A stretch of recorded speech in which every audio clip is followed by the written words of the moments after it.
Bien-aimés dans le Seigneur, c'est encore une grâce pour moi d'être encore dans vos maisons ou pour vous qui me suivez dans vos bureaux, à travers les internets ou les chaînes.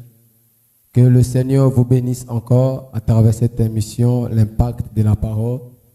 Nous croyons que vous êtes nombreux à être bénis par les enseignements que le Seigneur est en train de communiquer à travers cette émission. Et notre souci, c'est d'apporter la lumière dans la vie des enfants de Dieu. La Bible dit que mon peuple périt par manque de connaissances. Et aujourd'hui, à travers les enseignements, le peuple de Dieu est en train d'être détruit parce que les enseignements qu'on est en train de donner certainement, en ce moment, est en train de détruire la vie de plusieurs destinées. Oh, bien-aimés, par la grâce de Dieu, nous ne sommes pas les meilleurs, mais nous sommes en train de nous efforcer afin de vous apporter la lumière dans vos demeures respectives. Une fois de plus, recevez nos salutations, recevez nos shalom. Nous vous aimons tous. Que la grâce du Seigneur puisse surabonder sur vous. Nous continuons sur notre thème que nous avons commencé la fois dernière en ce qui concernait la productivité. Aujourd'hui, nous sommes dans notre deuxième partie, la productivité maximale. Nous avons dit dans notre première émission qu'en tant qu'enfants de Dieu, le Seigneur nous a appelés à produire, à faire des actions, à faire des choses qui doivent étonner le monde entier. Le Seigneur nous a appelés à enseigner la société. Le Seigneur nous a appelés à poser des actions qui vont étonner la société. Que ceux-là qui sont tout autour de nous reconnaissent la main de Dieu sur nos vies à travers les actions. Bien, mais la prière que toi tu peux faire fera de telle sorte que toi tu sois caché. Mais les actions que toi tu vas poser feront de telle sorte que tu sois visible. La Bible nous parle de l'histoire de David. David était en forêt. Il priait, il jeûnait. Toutes ces choses-là, il était caché. Raison pour laquelle, pour un homme de Dieu, pour un frère, pour une sœur, il y a toujours un temps où toi tu dois rester dans l'isolement. Il y a toujours un temps où Dieu doit te cacher. Il y a toujours un temps où Dieu doit t'éloigner de tout le monde. Là, on appelle ça l'isolement spirituel. Tu es caché, tu es mis à part. Les hommes n'ont pas de regard sur toi. Les hommes ne t'envient pas. Les hommes ne regardent même pas à toi, ne pensent même pas à toi. Parce que quand tu es isolé, même le Seigneur fait de telle sorte que tout le monde puisse t'oublier. Même le père de David avait oublié qu'il avait un autre fils quand le prophète était arrivé. Mais dans toutes ces choses, Dieu voulait enseigner David que dans l'isolement, il faut que les gens puissent t'oublier. Il faut que les gens puissent t'abandonner. C'est à ce moment David était tenté de chercher la face de Dieu. Il priait pour Dieu. Bien-aimé, dans l'isolement, Dieu va t'équiper, Dieu va te former, Dieu fera de toi un vrai leader. Mais quand tu vas apparaître, bien-aimé, c'est les actions que tu vas commencer à poser qui va faire attirer les regards de Dieu, qui va faire attirer la grâce de Dieu, qui va faire attirer la présence de Dieu sur toi. Raison pour laquelle j'ai toujours l'habitude de dire à mes frères, à mes soeurs qui me voient, partout, à ceux-là qui me côtoient ou aux hommes de Dieu, je ne suis pas contre la prière, je ne suis pas contre les jeûnes, mais après ces choses, nous devons faire des actions. Si David n'avait jamais tué Goliath, personne ne devait connaître qu'il y avait un homme qui s'appelait au nom de David. C'est quand il a tué Goliath, c'est à ce moment, la Bible nous dit que sa renommée est partie. Tout le monde a commencé à parler de David. Tout le monde a commencé à parler de lui. Écoutez-moi, homme de Dieu. Écoutez-moi, frère. Les actions que vous posez vont vous dévoiler aux nations. Les actions que vous posez vont attirer les regards du monde sur vous. Même si tu étais caché dans ton pays. Mais à travers les actions que toi tu poses, fera de telles sortes que même les médias arrivent chez toi pour te chercher. À travers les actions que toi tu fais. Mais quand tu peux prier, tu mobilises la force de Dieu sur toi. Mais quand tu sors de la prière, quelles sont les actions que toi tu fais afin que la grâce que Dieu a mis en toi pendant la prière puisse se dévoiler? Quand David a terrassé Goliath, c'est à ce moment, bien aimé, dans tout Israël, on a commencé à parler de David. On a commencé à parler de la rumeur de David.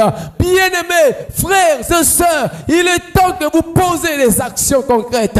Il est temps que vous posez des actions dans tous les milieux où le Seigneur vous a placé, dans tous les milieux où le Seigneur vous a mis, dans votre service, dans votre travail, dans vos foyers. Il est temps que vous puissiez prendre en action les actions de Dieu. Parce que si vous ne posez pas des actions, vous n'allez jamais attirer les regards des gens sur vous. Même Jésus-Christ a obéi à ce principe.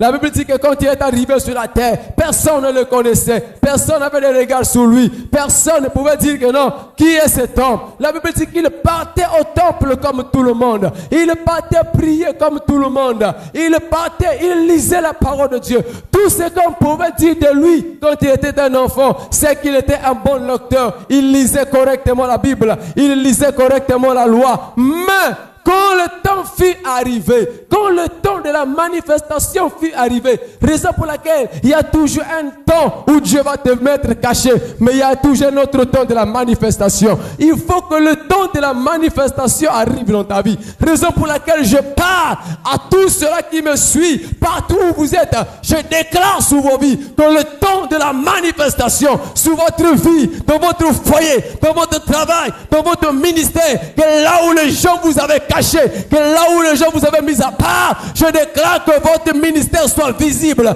Je déclare que votre appel soit visible. Je déclare que le monde entier puisse localiser, puisse voir les grâces que Dieu a mises en vous. Mais toutes ces choses arrivent par le temps. Ça finira par arriver. La Bible dit que Jésus-Christ est parti dans le désert. Quand il est parti dans le désert, il était tenté de jeûner. Mais après le jeûne et la prière, quand il est sorti du jeûne, quand il est sorti de la prière, puis même lisant la Bible dit que sa renommée est commencée. Sa renommée, Jésus a commencé à faire des actions après la sortie de sa prière. Mais quand il a commencé à faire ces actions, la Bible dit que tout le monde entier commençait à écouter ce que Christ était en train de faire. Les actions, bien-aimés. Raison pour laquelle j'ai toujours l'habitude de mobiliser les frères qui sont tout autour de nous. Les hommes de Dieu qui marchent souvent avec moi. Si vous ne faites pas des actions pour le royaume de Dieu, la prière ne fera rien. Vous pouvez prier pour que la prière apporte la force, apporte une onction spéciale pour les actions que vous devez poser. Mais si vous passez le temps de la prière et que vous ne posez pas des actions, vous serez des hommes et des femmes qui vont mourir dans l'oubli total et les hommes ne vous connaîtront jamais. Alors que le monde a besoin des hommes et des femmes des actions. Le monde a besoin des hommes et des femmes qui vont apporter des actions concrètes, qui vont apporter un sens à la société. Oh bien-aimés, il est temps que vous puissiez vous réveiller. Raison pour laquelle nous avons dit pendant notre émission que la première des choses pour que vous soyez productif ou producteur, il faut que vous puissiez vous débarrasser d'une mentalité de la paresse. Il faut que cette mentalité soit loin de vous. Et nous avons dit que travers cette mentalité de la paresse va conduire certaines personnes en enfer. Parce que ce que nous oublions, ce n'est pas seulement la débauche qui peut vous emmener au ciel, en enfer. Ce n'est pas seulement l'impudicité ou la fornication qui peut vous emmener en enfer. Mais la paresse, nous avons bien vu dans le livre de Matthieu 25, 24 à 30, que Dieu a dit à cet homme, serviteur inutile et paresseux, jetez-lui dehors, là où il y a des grincements des dents. Les grincements des dents, c'est où? C'est en enfer. Ça veut dire que si tu es paresseux dans ton foyer, tu n'arrives pas à prendre soin de tes enfants, de ton épouse. Mon frère, ma soeur, je te garantis que tu iras en enfer. Ne te dis pas seulement que non, je ne vole pas, je ne tue pas. Mais si tu es paresseux dans ton ministère, tu n'arrives pas à gagner les âmes. Au moment où les âmes sont en train de mourir dans le réel, dans leur maison, ils veulent donner leur vie à Christ. Mais ils attendent que toi, tu poses des actions, de gagner des âmes. Toi, tu ne fais rien de concret. Dis-toi bien, mon frère, ma soeur, que l'enfer a déjà ouvert ses portes pour toi. Il est temps que vous puissiez vous réveiller. Il est temps que l'église se réveille. Il est temps que tout le monde, bien aimé, vous puissiez vous réveiller, église. L'église, réveillez-vous. Homme de Dieu, réveillez-vous. Débarrassons d'une mentalité de la paresse. Parce que aussi longtemps nous serons des paresseux, l'évangile ne va jamais avancer. L'évangile a besoin des hommes et des femmes qui vont se lever, qui vont se donner corps et âme pour gagner les hommes. Pour gagner ceux-là qui sont perdus, pour aller évangéliser. Mais vous ne pouvez pas évangéliser si vous ne faites pas des actions. Raison pour laquelle des actions doit nécessiter des moyens financiers. Et frères, sœurs, vous qui avez vraiment de quoi soutenir vos pasteurs dans vos églises, soutenez-les afin que l'œuvre de l'Éternel, afin que le royaume puisse aller de l'avant.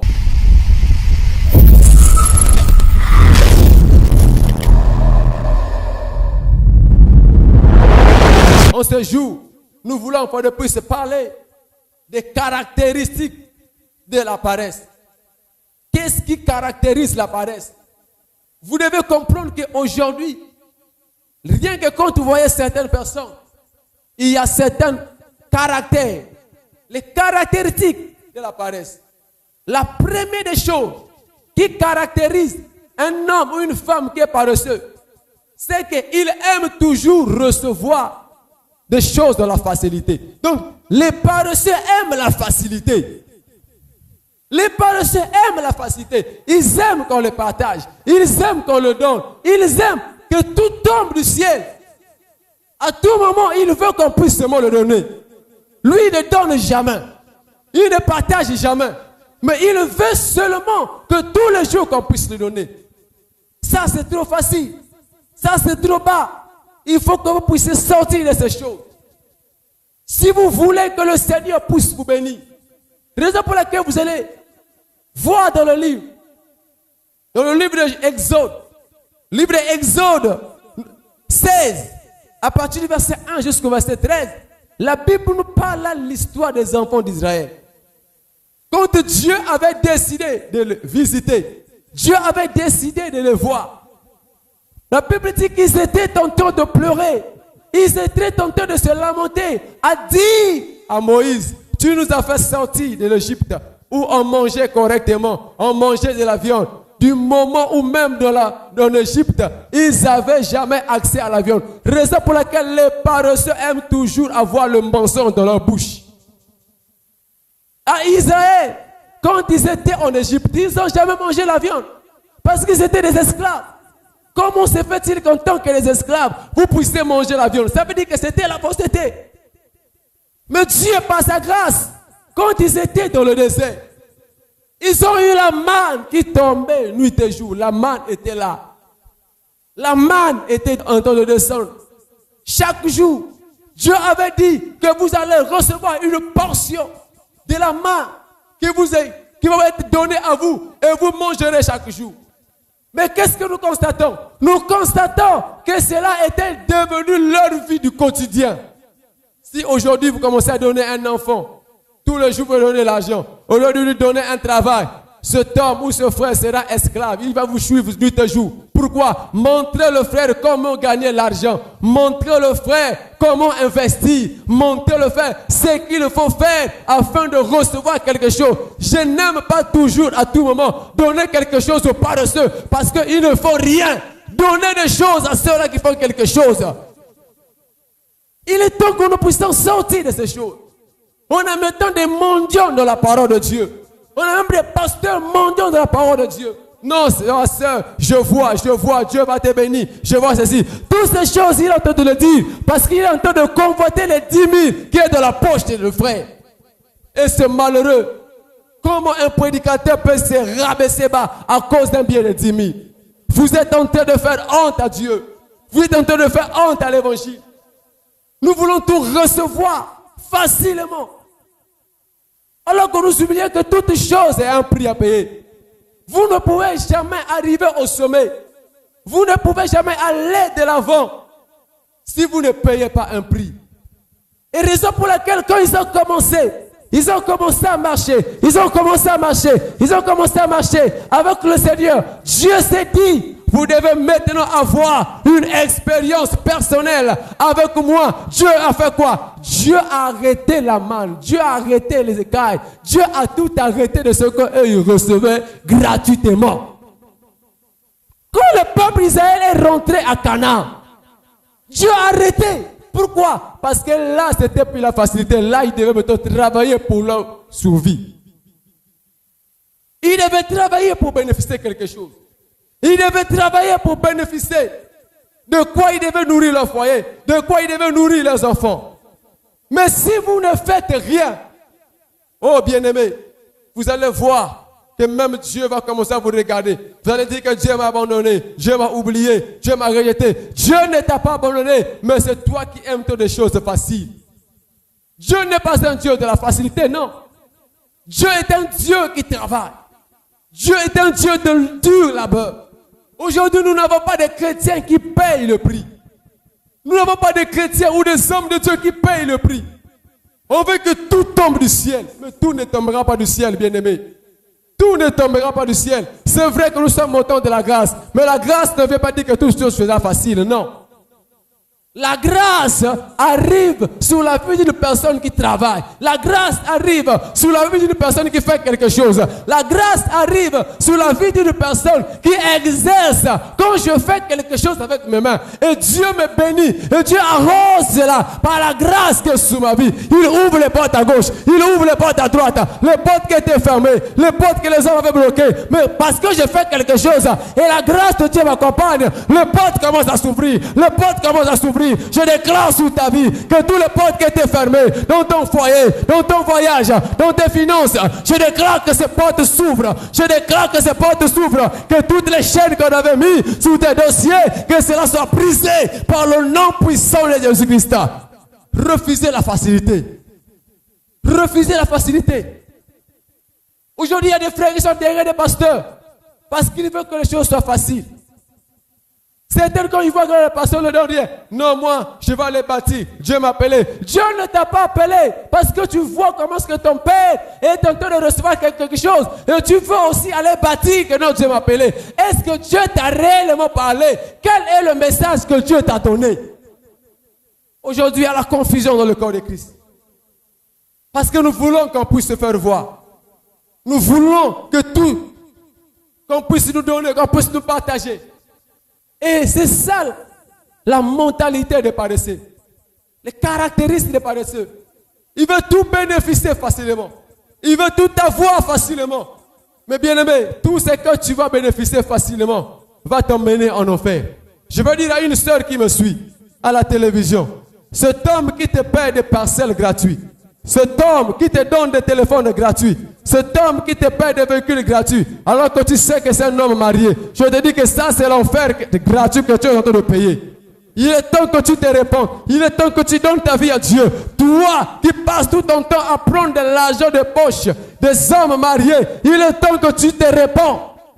Il est temps que tu donnes ta vie à Dieu. Il est temps que tu cherches la face de Dieu. Parce que aussi longtemps que toi tu vas chercher des choses de la facilité, je te garantis que l'enfer viendra aussi de façon facile dans ta vie.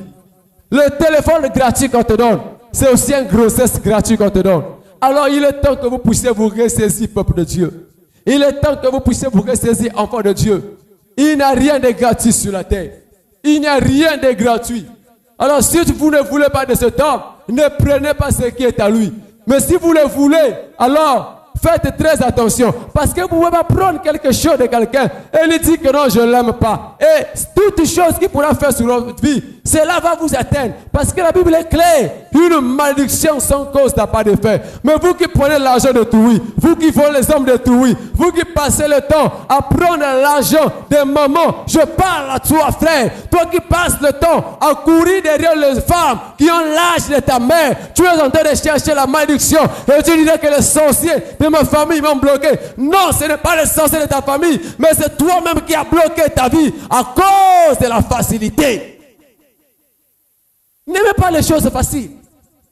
Tout ce que vous voulez recevoir, vous devez payer un prix pour ça. Vous devez payer un prix. Même quand la Bible parle dans le livre d'Ésaïe, que vous tous qui avez soif, venez aux eaux, venez buvez. Il dit, venez même vous qui n'avez pas d'argent, venez, venez prendre. Bien aimé, là, ce n'est pas gratuit. Il y a toujours le prix à payer. Le prix à payer, c'est le sacrifice. Parce que là où cet homme est arrivé, là où il est, toi qui es en train de le convoiter, tu ne sais pas le prix qu'il a payé d'arriver là où il est. d'arriver au sommet là où il est. Mais aujourd'hui, on commence à le convoiter. On commence à dire, oh non, il a touché quelque chose. Il a attrapé quelque chose. Comment se fait-il qu'il puisse arriver à ce niveau? Est-ce que vraiment Dieu peut lever? Dieu peut emmener un homme à ce niveau? Non, ça ce n'est pas Dieu. Arrêtez d'attribuer la gloire de Dieu aux démons. Arrêtez d'attribuer ce que Dieu accomplit à travers ses soins aux démons. Dieu est capable de lever un homme au sommet. Parce que vous voulez des choses faciles. Vous voulez que toutes choses tombent du ciel. Alors que ce que les autres sont en train de faire, vous êtes capable aussi de le faire. Oh, mais lui, il passe à la télé. Où est-ce qu'il a eu l'argent? Toi aussi, tu peux passer. Tu peux faire des émissions. Le vrai problème, tu aimes tellement ton ventre que le service de Dieu. Tu aimes tellement qu'on te voit bien t'habiller, mais que de prendre ton argent, investir pour les intérêts du royaume. Et c'est tout ça la facilité. On veut seulement que nous-mêmes, nous puissions prendre soin de nous. Mais le royaume de Dieu, la Bible déclare que toutes les choses passeront. Mais la parole ne passera jamais. Et il dit, cherchez premièrement le royaume. Cherchez premièrement. Et vous, qu'est-ce que vous êtes en train de faire avec ce que Dieu vous donne? Ce que vous cherchez, ce n'est que votre propre gloire. Raison pour laquelle, bien-aimé, aussi longtemps tu vas chercher ta propre gloire, Dieu ne va jamais te bénir. La facilité est un poison pour vous, les chrétiens. La facilité, bien-aimé, viendra pour détruire ta destinée. Les choses faciles, vous devez refuser ça. Refusez tout ce qui était facile. Parce que tout ce qu'on te donne dans la facilité, tu ne sais pas, c'est un cadeau empoisonné, c'est un cadeau bien préparé. C'est ta mort que tu es en train de prendre facilement. Refusez cela.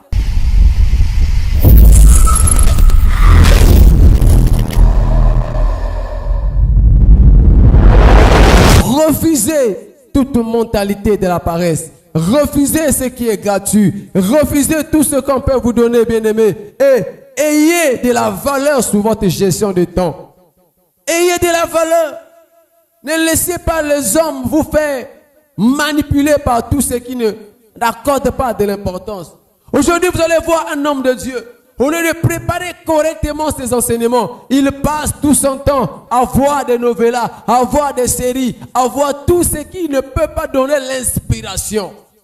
Raison pour laquelle, bien-aimé, moi je ne laisse jamais quelque chose m'arracher du temps. Ce qui m'arrache du temps, c'est la passion que j'ai pour prêcher l'évangile. C'est la passion que j'ai pour préparer mes messages. C'est la passion que j'ai pour préparer convenablement ce que je vais apporter dans le corps du peuple de Dieu. Il faut que quand je vais prêcher, que je ne puisse pas accorder, je ne puisse pas apporter l'excitation de cœur, mais je puisse apporter l'impactation dans la vie des hommes qui vont m'écouter partout dans le monde. Nous avons besoin des leaders qui vont impacter. Nous avons besoin de leaders qui vont influencer. Raison pour laquelle un vrai leader doit d'abord s'ouvrir son temps, bien-aimé.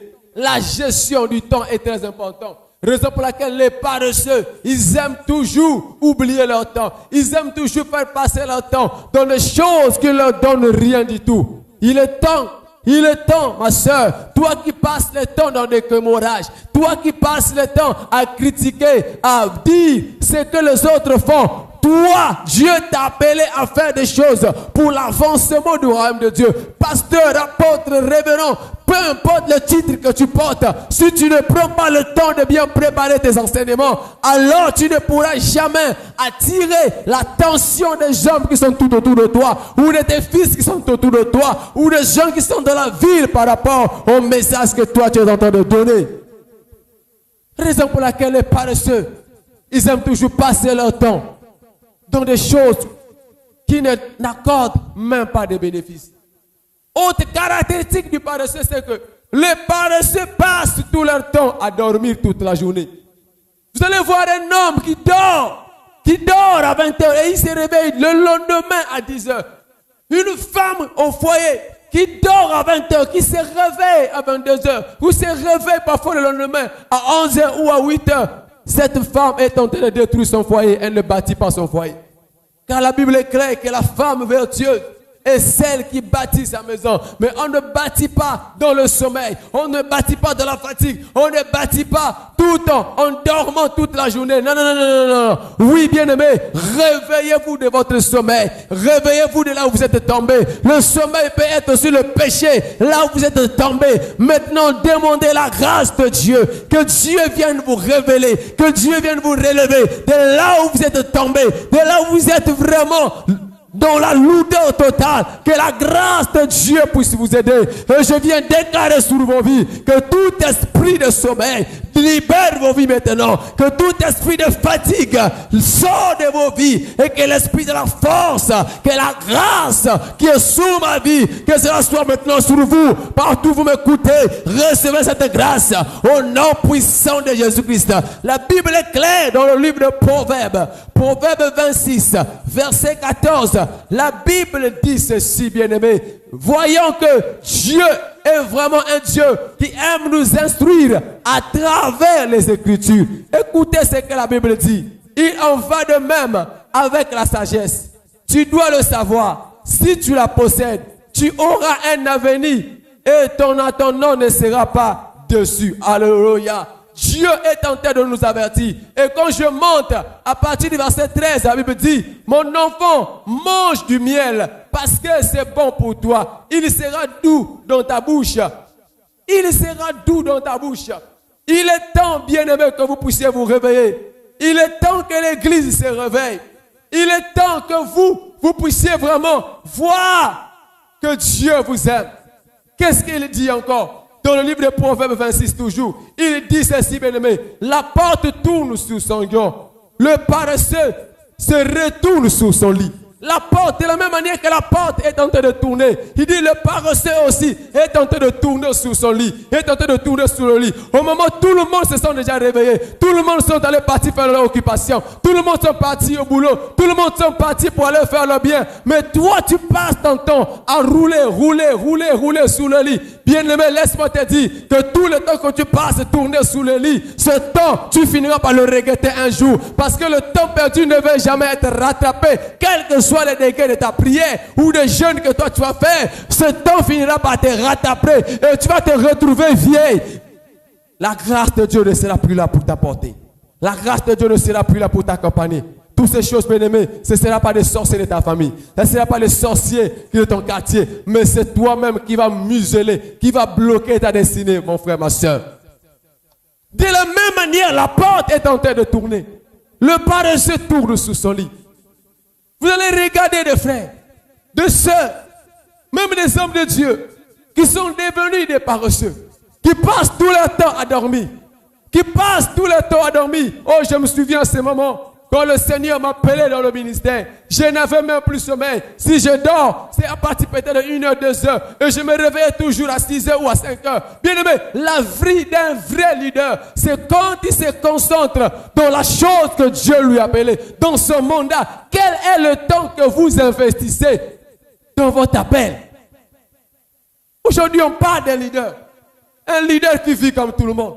Un leader qui marche comme tout le monde. Ce n'est pas normal. Mais vous passez tout votre temps seulement dans le repos. Non, j'ai tellement trop travaillé. Là, il faut que je dors. Il faut que je dors. Il faut que je dors. La Bible dit, à tout moment, tu es en train de dormir. À tout moment, tu es en train de chercher. Dis-toi bien que la paresse est là. C'est cette paresse qui t'emmène à dormir. C'est cette paresse qui t'emmène à ne pas travailler. Et la paresse, c'est un état d'esprit. En dehors de dire que non, la personne n'aime pas travailler. Mais la paresse, c'est un esprit, vous devez comprendre ça. Et dès que cet esprit va vous envelopper, vous ne pourrez jamais faire des exploits dans votre vie. Jamais. Parce que l'esprit de la paresse va vous empêcher de vivre ou de manifester les bonnes promesses que Dieu avait faites à votre égard. La Bible est claire. Il dit la porte est en train de tourner. De la même manière aussi le paresseux tourne sous son lit. Et je viens par cette parole arrêter tout esprit tout esprit de sommeil dans ta vie. Il est temps que tu te réveilles. Il est temps que tu sors dans le sommeil de ton ministère, dans le sommeil de ton travail, dans le sommeil de tes affaires. Reçois la force d'aller travailler. Reçois la force d'aller impacter ta génération, d'aller impacter ta société, d'aller impacter ton quartier, d'aller impacter ta ville. Oui, bien-aimé, cette génération a besoin des hommes et des femmes qui vont influencer. Cette génération a besoin des hommes et des femmes qui vont impacter, qui vont être des solutions de Dieu pour leur société là où ils sont. Cette vie chrétienne que tu vis n'est pas seulement pour toi-même. Mais qu'est-ce que ceux-là qui sont autour de toi vont bénéficier? Alors arrête de passer ton temps à dormir. Passe ton temps à préparer les enseignements pour toucher le corps. Passe ton temps à chercher la face de Dieu. Passe ton temps à travailler. Passe ton temps à cultiver ta terre que Dieu t'a donnée. Et autre caractéristique, bien-aimé, les personnes paresseuses n'aiment pas des leaders influents. Quand ils ont un leader influent, quand ils ont un leader qui commence à influencer leur vie, ils se disent que non, le pasteur me contrôle. Non, le pasteur, qu'est-ce qu'il veut montrer? Non, le pasteur, il est là tous les jours derrière moi. Cet homme, dans le livre de Matthieu 25-24, il dit au maître, il dit, je sais que tu es sévère. Je sais que tu es rigoureux. Et nous sommes en train de vivre un temps. Pasteur, suivez-moi. Si vous n'êtes pas rigoureux avec ceux-là qui sont sous vos ministères, vous risquerez pas regretter. La rigueur doit maintenant marcher dans la vie de l'église. Aujourd'hui, nous vivons n'importe quoi dans la vie de l'église. On voit des frères faire n'importe quoi. Pourquoi? Parce que le leader n'a plus la rigueur. Il n'y a plus la rigueur dans la vie des églises. Dans l'église, n'importe qui va faire ce qu'il veut. Pourquoi? Parce que tout simplement, le leader qui est établi n'a plus de leader. Il se dit que non, si je suis rigoureux avec eux, ils vont fuir l'église. Si je suis rigoureux, mais lesquels qui vont encore me donner les offrandes, qui vont me donner encore 10 000, qui vont me donner 20 000. Mais cette sœur qui est en train de faire la débauche, mais c'est elle qui soutient le ministère. Si je suis rigoureux avec elle, de dire à la sœur, abandonne les maris de Toui, abandonne ce qu'on est en train de te donner. Mais si je l'ai dit ça, je veux perdre tout ce que... Bien aimé, je veux te dire, tant mieux pour toi, perdre les choses du monde et rentrer dans le royaume de Dieu. Parce que si tu cherches à gagner ces choses, tu seras un homme malheureux sur la terre et tu finiras en enfer. N'accepte pas qu'un enfant qui est sous ton autorité puisse te museler l'onction que tu as dans sa poche. Réveillez-vous, bien-aimés. Un leader influent sera un modèle exact pour ses fils, pour ceux-là qu'il est en train de diriger. Et les hommes qui sont de la paresse, ils n'aiment jamais les leaders exigeants. Ils n'aiment jamais les leaders qui leur demandent des comptes à tout moment. Parce que pour lui, il se disait, dès que le leader est parti, dès que le maître est parti, je peux faire tout ce que je peux faire. Je veux vivre comme je veux vivre. Raison pour laquelle aujourd'hui beaucoup de chrétiens, ils se disent, oh, mais quand on parle de la fin des temps, quand on parle de l'enlèvement, ça ne veut plus rien dire. Il n'y aura pas l'enlèvement, il n'y aura pas la fin des temps. Je peux vivre comme je veux, je peux manger comme ce que je veux, je peux dormir comme je veux, je peux faire tout ce que je veux, aller en boîte de nuit, aller ceci, faire ceci. Bien-aimé, tu n'es pas libre, tu es esclave de celui-là qui t'a racheté sur la croix. Raison pour laquelle, quand on t'appelle chrétien, ça veut dire que ta vie ne dépend plus de toi, mais ta vie dépend de la personne qui a déversé son sang sur la croix. Il faut que nous puissions le savoir, que je ne vis plus pour mes intérêts, mais je vis pour les intérêts du royaume. Il faudrait que vous puissiez accepter, frères, ma soeur, accepte d'être sous un leader qui est influent.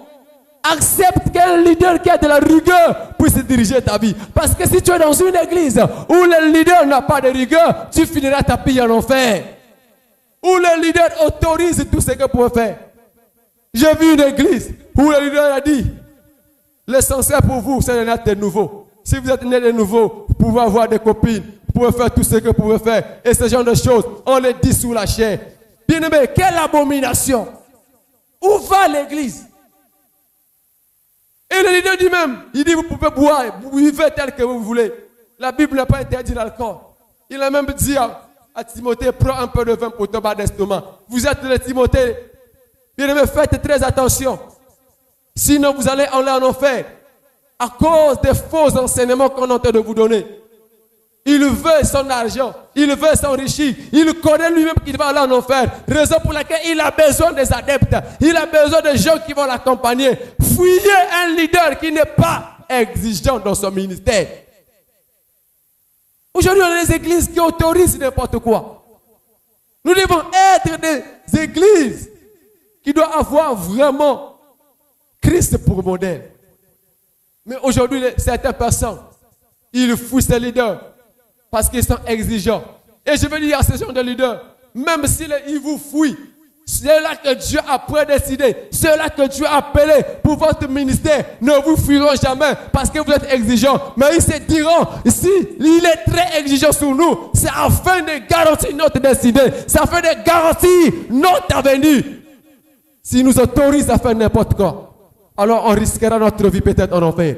Alors il est préférable pour moi de me réfugier sous un leader influent que de me réfugier sous un leader d'un homme qui n'est pas influent, parce que je risquerais de finir ma vie en enfer. Et l'autre caractéristique, c'est que les hommes paresseux voient toujours les dangers partout. Ils voient les dangers partout. Proverbe 26, verset 13. Ils voient les dangers. Partout où ils passent, ils voient les dangers. Partout où ils passent, ils voient les démons. Raison pour laquelle vous allez voir un frère. Dès qu'ils voient même le chat passer sur les tables, au nom de Jésus, ils voient ceci, au nom de Jésus. Le nom de Jésus est devenu pour certaines personnes comme le nom de féticheur. Jésus n'est pas un féticheur, bien-aimé.